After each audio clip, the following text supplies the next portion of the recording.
Saat teduh Antiokhia hari ini, jangan mundur untuk bersaksi. Bacaan hari ini diambil dari Filipi 1 ayat 12-14.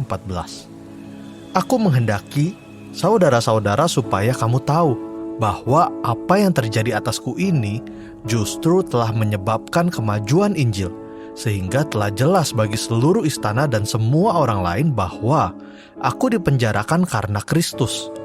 Dan kebanyakan saudara dalam Tuhan telah beroleh kepercayaan karena pemenjaraanku untuk bertambah berani berkata-kata tentang firman Allah dengan tidak takut.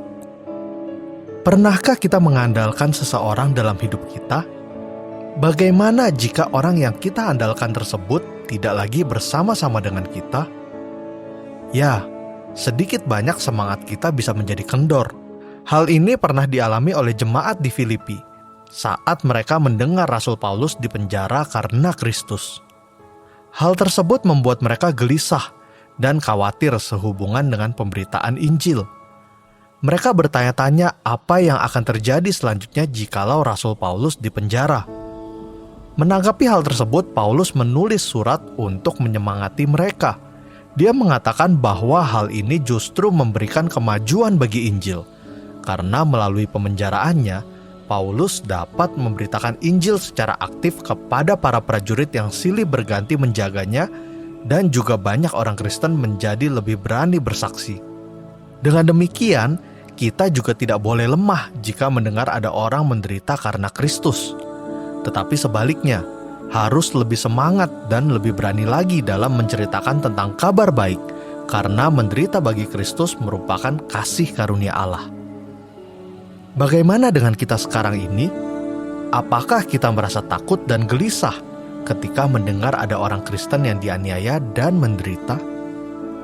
Ingatlah, penderitaan karena Kristus justru merupakan bukti tentang iman karena kebenaran firman Allah.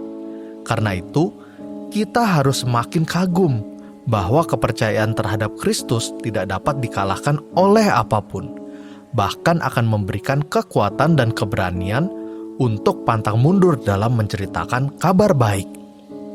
Mari kita berdoa. Tuhan, kami tahu keadaan dunia ini semakin buruk, sehingga tantangan dan pencobaan menjadi semakin berat.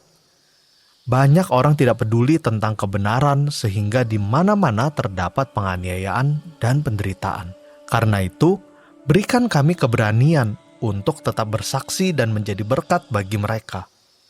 Dalam nama Tuhan Yesus, amin. Sekian saat teduh Antiokhia hari ini. Tuhan Yesus memberkati.